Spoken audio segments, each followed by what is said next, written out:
Hello, this is Jorge Gamboa, or as many of my friends call me, Jorge. Welcome to Unstoppable Leaders and to the Spanglish World Network on Zingo TV, channel 250. Please remember to download the application for either Android or iOS. It's free. And Zingo TV is also available on Google Chromecast, Amazon Fire and Fire TV sticks, Roku and Roku sticks, and all smart TVs manufactured since 2016. And today I have a very special guest, a very good friend of mine, Andrew Dundas. He's an ALS patient and promoter of ALS awareness. Welcome, Andrew. Thank you. Hey, so before we get into ALS and all of that, why don't we go back in time and tell us a little bit of who were you in university and how you started living your life? How did you find your path?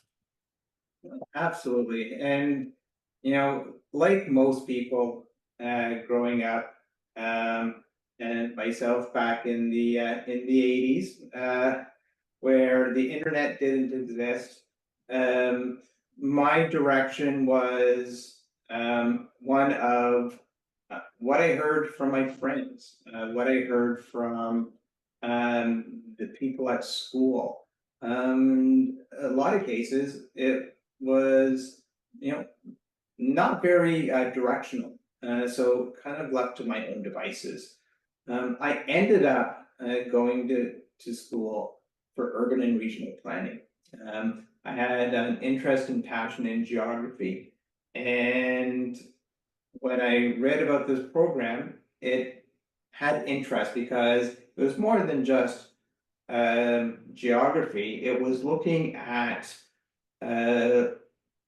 bigger picture, looking at how would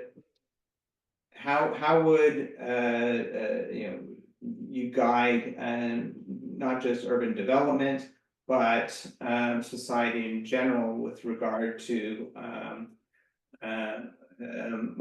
the planning of urban areas, rural areas, and that sounded like something that was very interesting. So that's how I pursued it.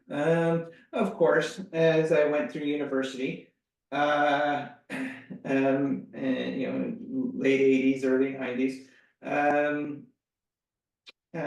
If anybody remembers back then, the real estate market went for a nosedive, and there weren't a lot of jobs that were available coming out of urban and regional planning.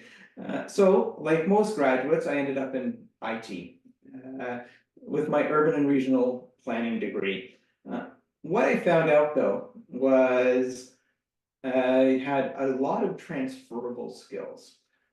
So much like the accidental tourist, I found that these skills were very transferable.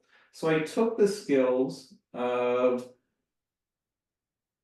whether it would be developing subdivisions, planning out how communities would grow over the next 10, 15, 20, 30 years to the IT world in planning, developing projects, putting together operational, tactical, strategic plans, and really built a career for myself.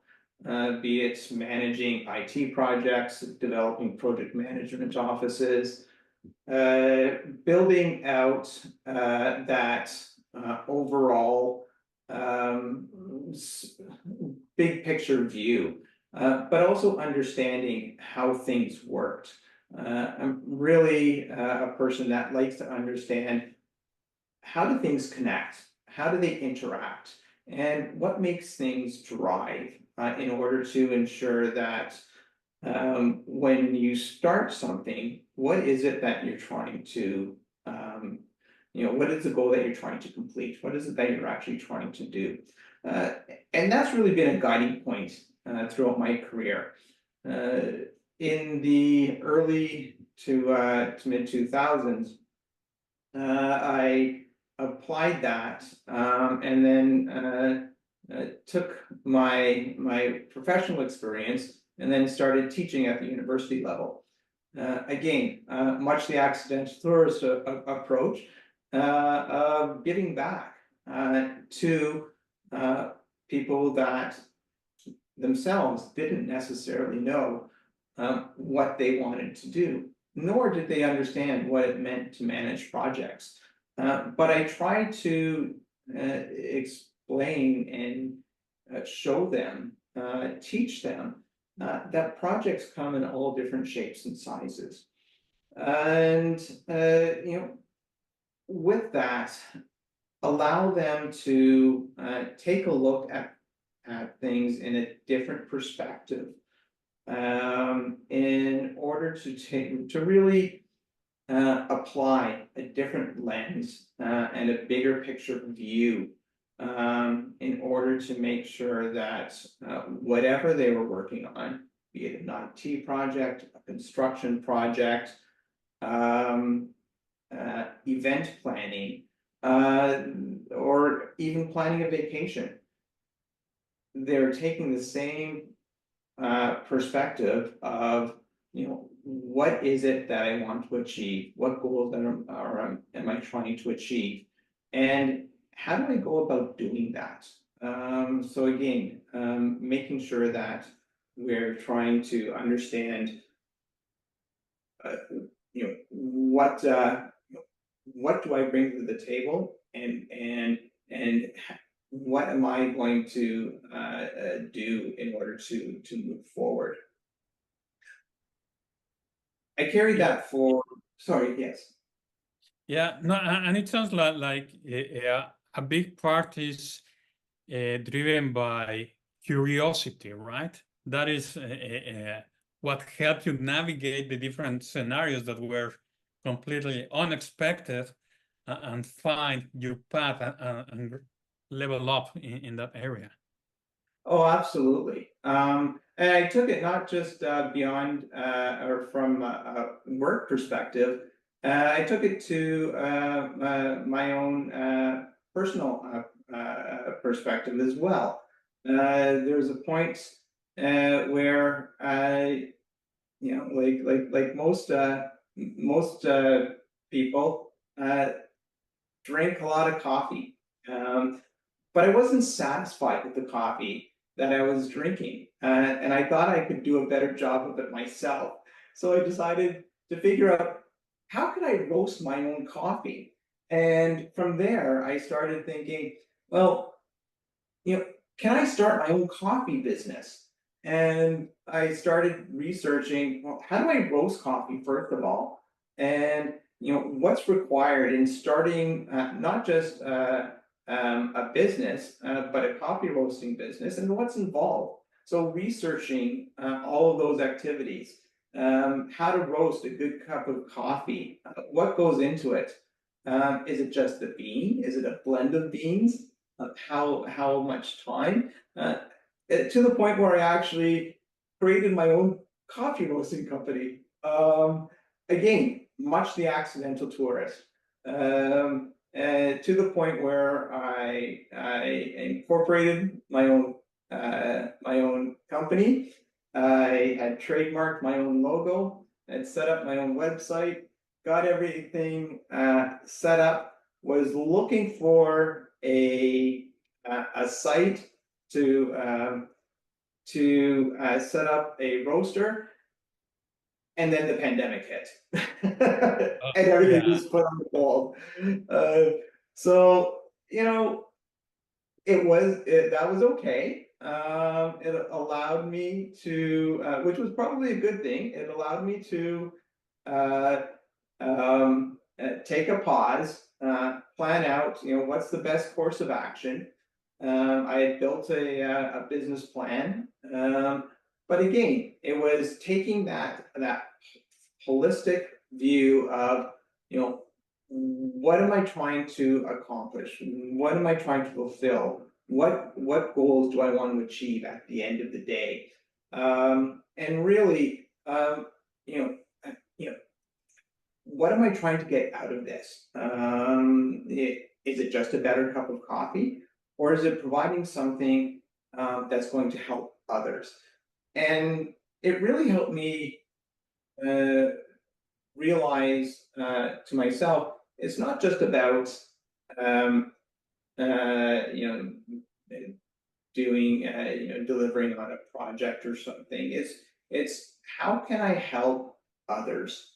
And I think throughout, whether it was what I did at work in developing my career, going back to teach, on top of working, to developing and trying to develop my own coffee roasting business, it was all about how can I provide something that would be beneficial for others. And not only that, one thing that I have to mention, because I know you and I went with you through that coffee era, and I really like your coffee. One thing that has been unique of you is your sense of humor. You really enjoy whatever it is that you're doing. You find that joy. Can you talk a little bit about that impact in your life? And yeah, absolutely. I do definitely have a lot of passion in what I do. I think in a lot of cases, it's a double-edged sword, because I think when I bring that passion, it also creates a drive in me that sometimes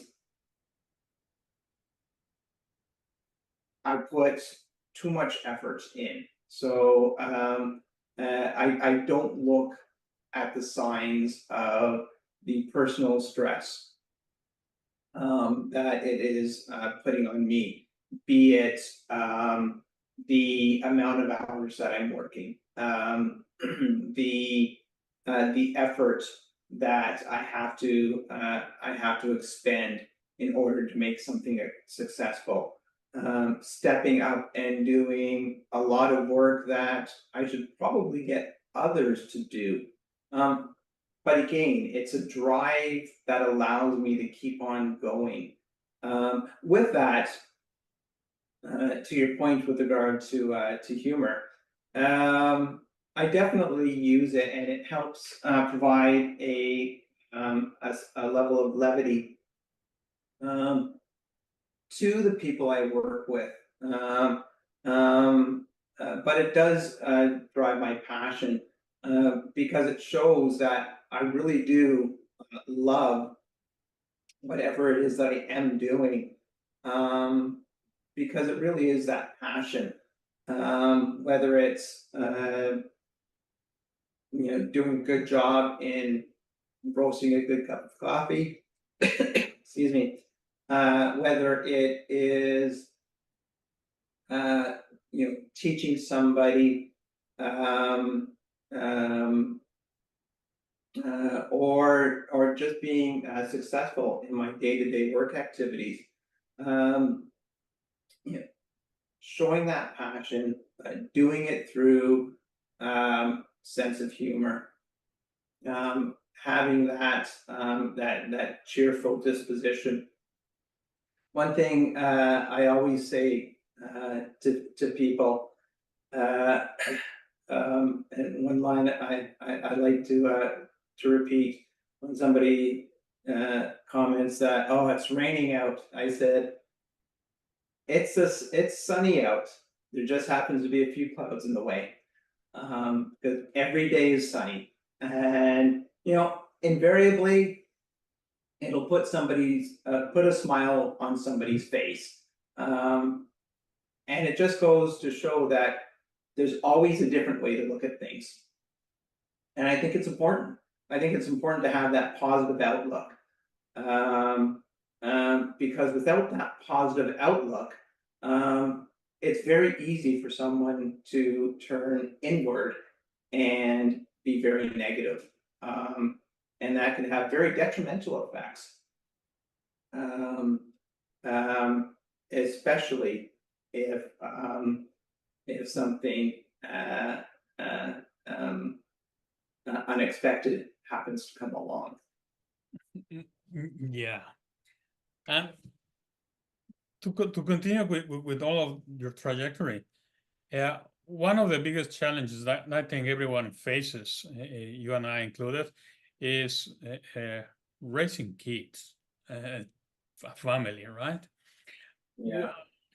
How do you bring those elements of your curiosity, your process project management approach to things, to the challenge of raising a family? Well, it's very interesting, to be honest. You know, and sometimes you have to throw you throw the book out. And you know, as you well know, you know, we've had many discussions on agile project management. I think raising kids is a great example of implementing agile project management. Because you cannot establish a plan and stick to that plan. You are always adapting. But with that said, that's okay. You know, you may speak to my my key stakeholders, aka my wife, and she would say, "No, you're pretty rigid. You have certain things that you need to do." Absolutely. You know, I try and structure things that I want to achieve. But with that said, you know, I know what my goals are. All I can do is be that guide to show and teach and provide that awareness and help guide along the way. With that said, have 2 children, a daughter that is 23 and a son that's 20 now. They're both different, but like any project that has multiple resources, they all have different personalities. It's much like managing a project team, and you manage each resource differently. So it's much the same way. You are adapting based on the situation, on the scenario, with that ultimate goal of what you're trying to fulfill. You know, what is that end state? You know, what are you trying to achieve? With kids, you know, it's trying to create, you know, 2 humans that are going to be able to go out into the world and be successful from their point of view. And I think that's a very important thing to understand, that it's their point of view that matters most. And the goals of success is based on what they want to achieve, and my role is making sure I understand what they want and how can I facilitate that. How can I help them reach their goals? So once again, using my experience, using my my leadership to help guide them in any way possible for them to be successful as well, with a few dad jokes along the way. Yeah, I love your answer, because at the end of the day, it's like everything that we experience in both worlds, right? Personal and professional, are part of this holistic journey that we go through, and everything adds up and prepares us for whatever is next. So it's all part of the same thing. So one philosophical question. What is or what is your perspective of fulfillment, being fulfilled? When you wake up, you look at yourself in the mirror and you say, yeah, I'm doing a good job, before the event, and we'll talk about the present later, but before. That's a great question. You know, I will say before, I don't think I could answer that question because I didn't know what personally I really wanted to end up as. You know, I would often say I'm still trying to figure out what I want to be when I grow up. I knew I had a skill set. I knew I was working along the path, but what was it going to look like? What did I want to be? What was I working towards? You know, so because I was going through a work life, a driven work life, I had a few driven personal aspirations, coffee roasting business that I was trying to develop, making sure that we could get our kids pointed on the right track and deal with those issues that come along in any family as kids grow up.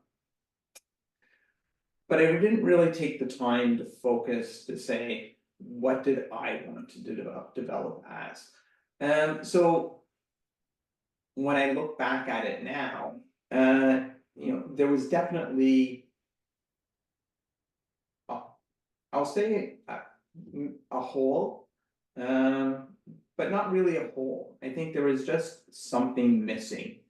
You know, a purpose. What was that purpose that I needed to fulfill, to really complete, and really felt like I was giving back, because really, at the end of the day, you know, me personally, I could have professional success. I can have, you know, what may seem like personal success, you know, a house, a car, but do I have personal fulfillment to say, how did I give back to society? How did I make the world a better place? And I wasn't sure, actually I know, I wasn't able to answer that question. At least not truthfully. Because I don't think I really knew what that meant, or how I could do that.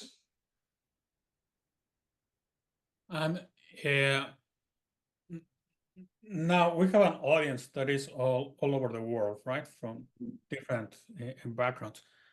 Can you talk a little bit about what you started experiencing and actually what ALS is, because some people may not be aware of, and how did your journey on this started?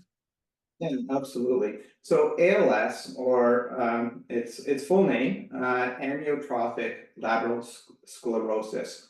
It's also known as Lou Gehrig's disease. Lou Gehrig was a baseball player for the New York Yankees in the 1920s and 30s.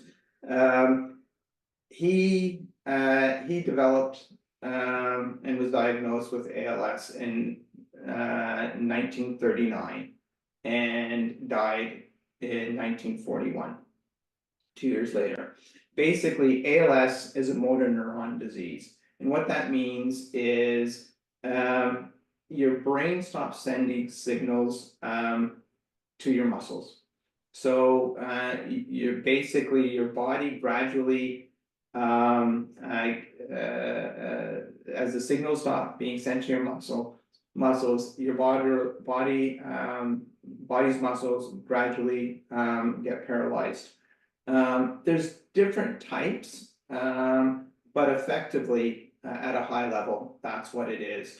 And over time, a person with ALS will not be able to walk, will lose the ability to talk, and eventually the muscles that affect a person's ability to breathe will no longer work, and they'll stop breathing, and that will typically lead to death. The lifespan of about 80% of people with ALS, once they're diagnosed, is 2 to 5 years. I've been told I have a slow progressing form of ALS, but the neurologists can't say, does that mean I will be I will live past 5 years or not? They don't know.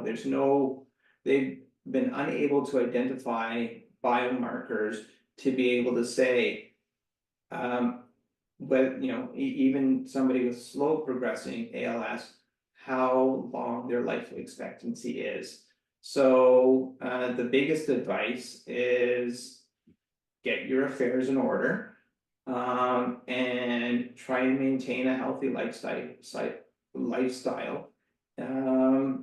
in order to be as comfortable as you can, because it is a degenerative disease. Frankly, to hear that news is devastating. When somebody hears that, especially since ALS is a disease that is not well known or well understood, it's a shock. So when my wife and I heard that I had ALS, and we were told I have 2 to 5 years to live with progressive degeneration before death, we just didn't know how to react. That was definitely something we needed to digest. We needed to understand. We needed to process.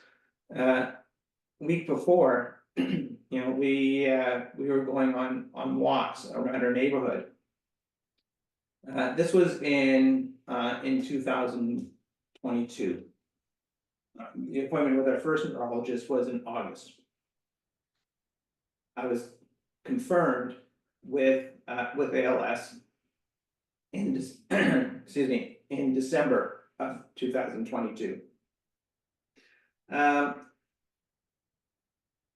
Excuse me. But with that said, over the course of August to December, I started thinking, and during that time, I thought, yes, this is devastating. Yes, there's not a lot of information that is available. There's not a lot of research. They don't know what causes ALS. They being the research community, the scientific research community. There's no cure for ALS.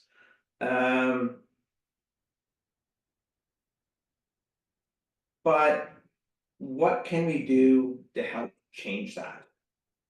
So I turned to my wife and I said, we've been given a truckload of lemons. Let's make some lemonade.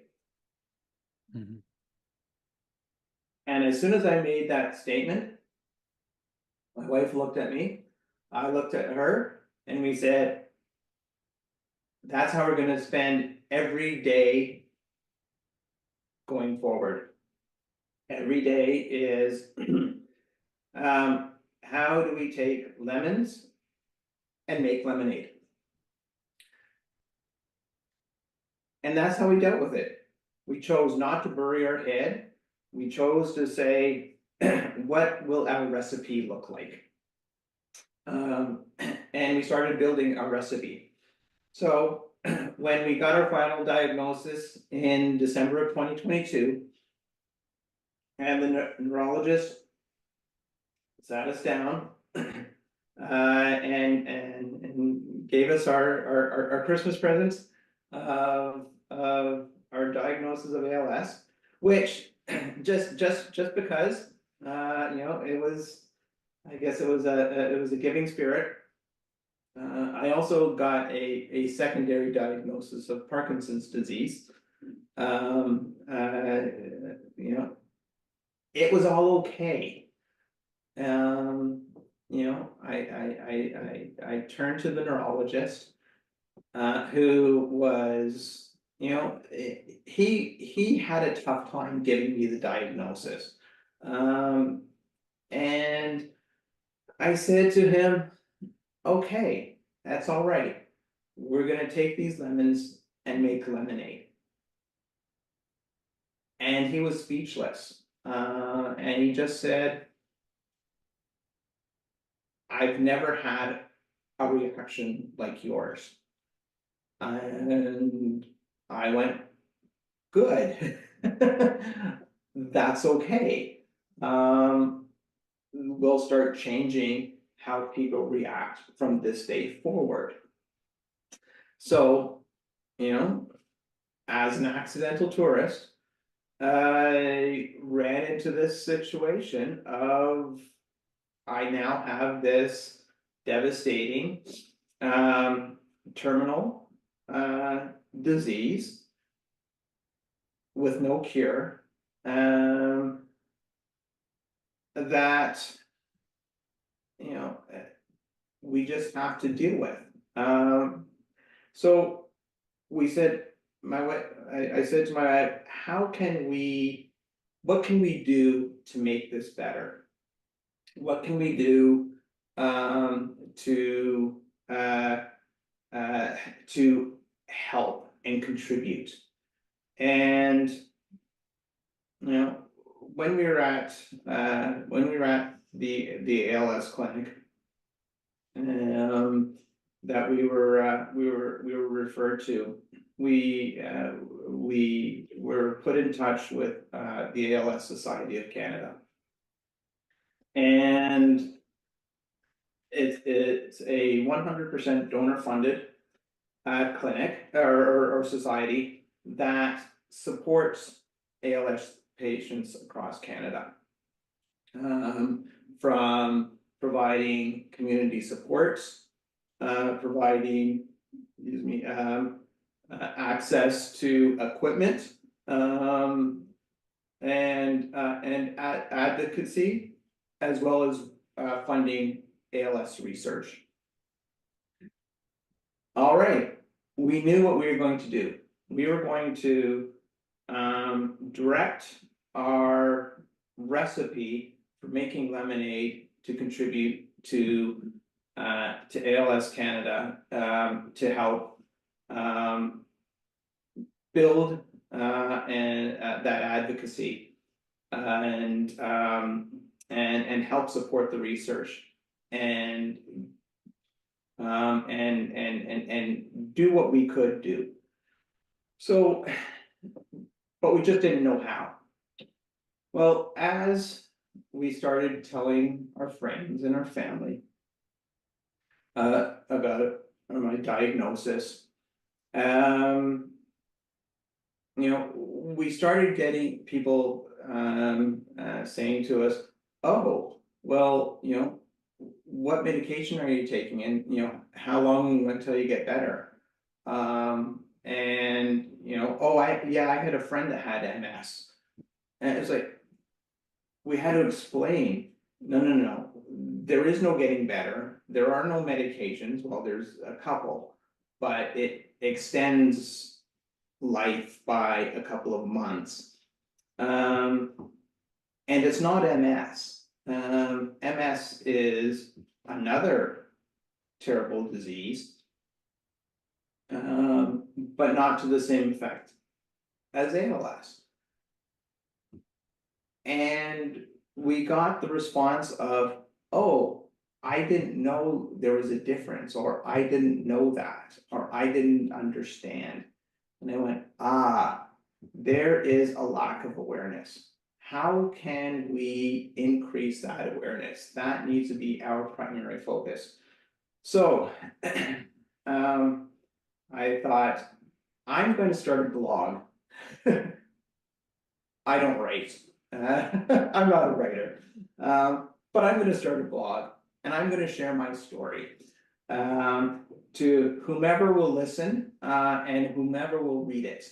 And it's going to be a blog that is written from the heart about what my daily experiences are, good, bad, or indifferent, you know, and some of the challenges along the way, either with me personally or what I experience throughout the environment. But then I thought, no, got to be more, got to be something more. So I decided I've got to do a fundraising campaign. But what's that going to be? And prior to pandemic, I had said to my wife, I wanted to do a triathlon. Oh, there's no way I was going to do triathlon now. You certainly don't want somebody who has weakened limbs swimming in the middle of a lake. So that was out. I couldn't run because my balance is affected. Right now I use a walker to walk, and you know just the exertion associated with walking does get me tired fairly quickly. But I can ride a bike, not outdoors. I can ride a stationary bike. So I got, perfect. I'm going to ride a bike.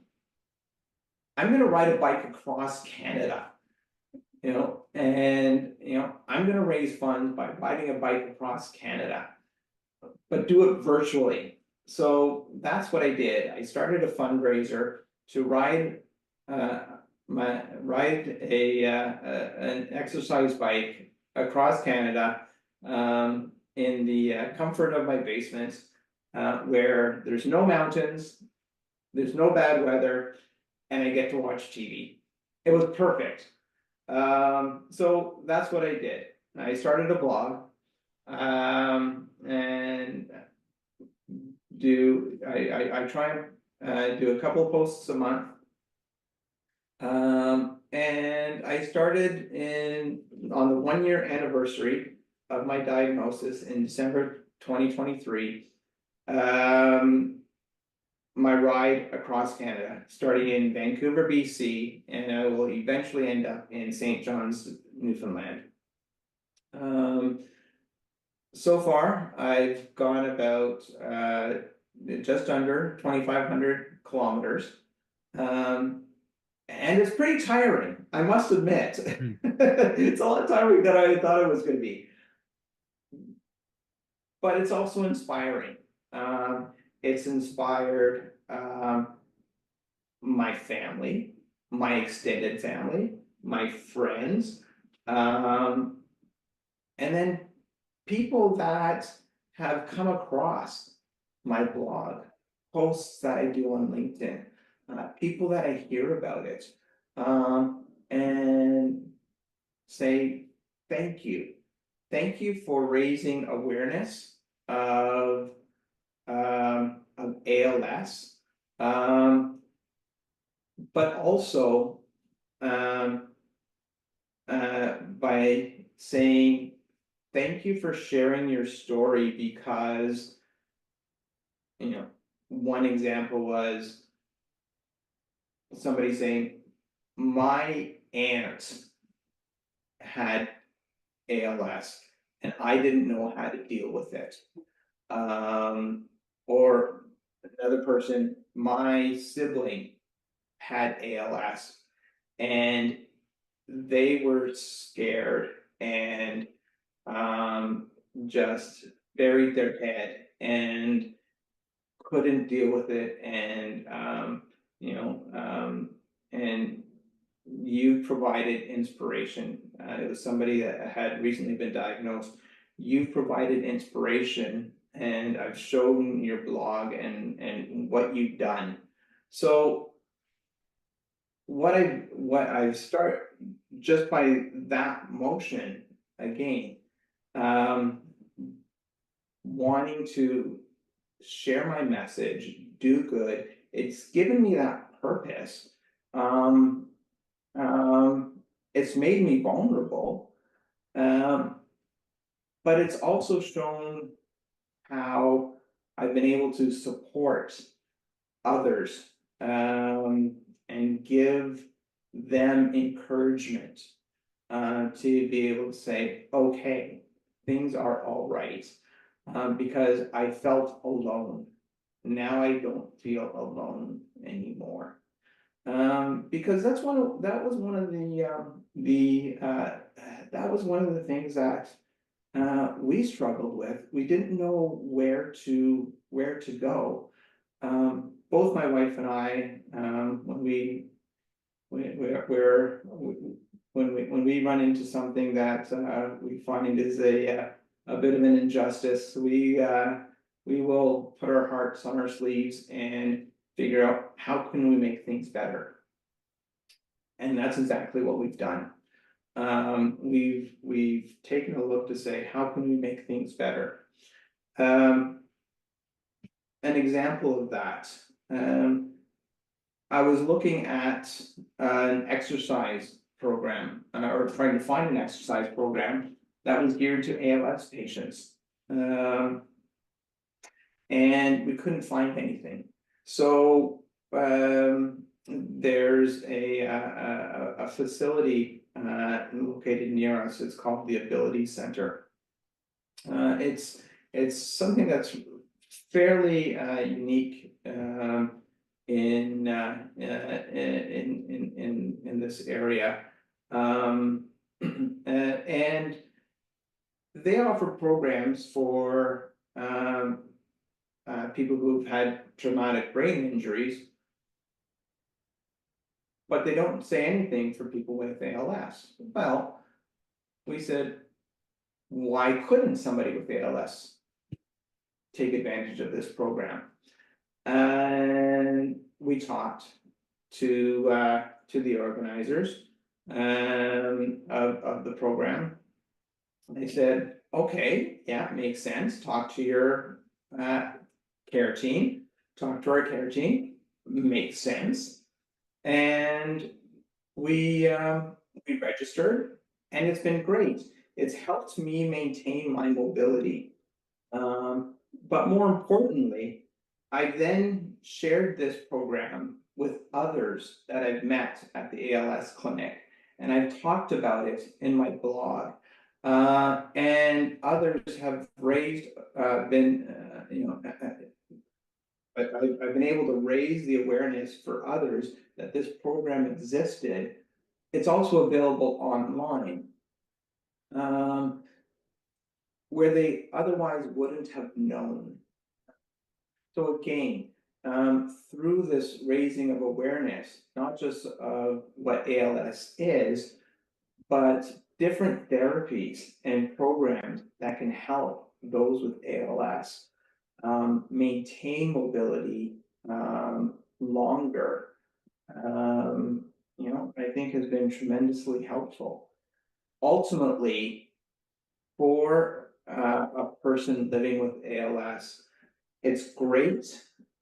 All the research that is now being done with regard to looking for the causes, looking for treatments, and there's recently in the news there's been there's been some stories with regard to potential causes causes being found, but that's still in early stages. Potential cause being found in mice and fruit flies. Well, that's going to be another 5 to 10 years before it can get to any type of drug development and or treatment development and into human trials. But with that said, in that time, the most important thing for an ALS patient is quality of life. Absolutely. Let's continue working for the find the cause, develop treatments, and hopefully find a cure. But let's make sure that patients still have that quality of life during that time, so we can still enjoy that time that we have left. And that's what I feel that in what little amount that I've been doing, I've been able to contribute. So coming back to the question of, what fulfills me, I filled that gap. I filled that gap because now I've been able to find how to give back. I've taken what would also, otherwise be something that's tragic, devastating, and for most people,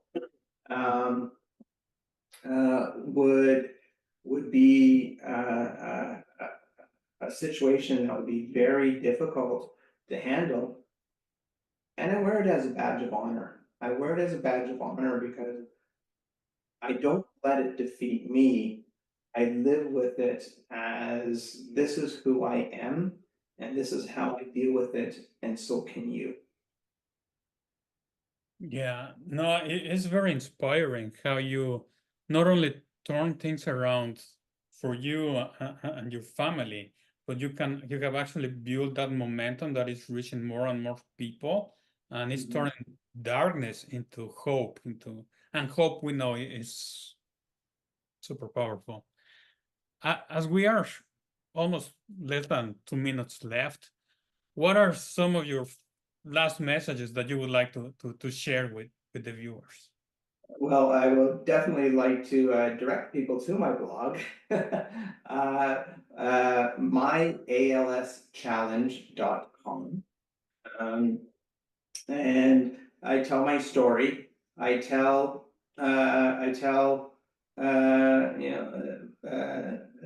my different posts, but I also have a link to the fundraiser, which I track my regular, semi-regular progress about how I'm doing. But then there's also a few links throughout the different stories that to different sites as well. ALS Society of Canada, als.ca, is also a great resource for different programs that are underway.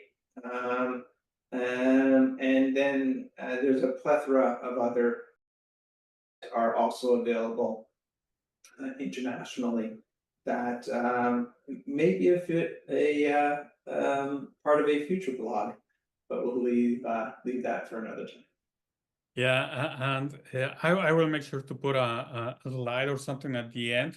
We're pre-recording, we're not streaming live, to include some of the key links so everyone can get a chance to learn more about your journey.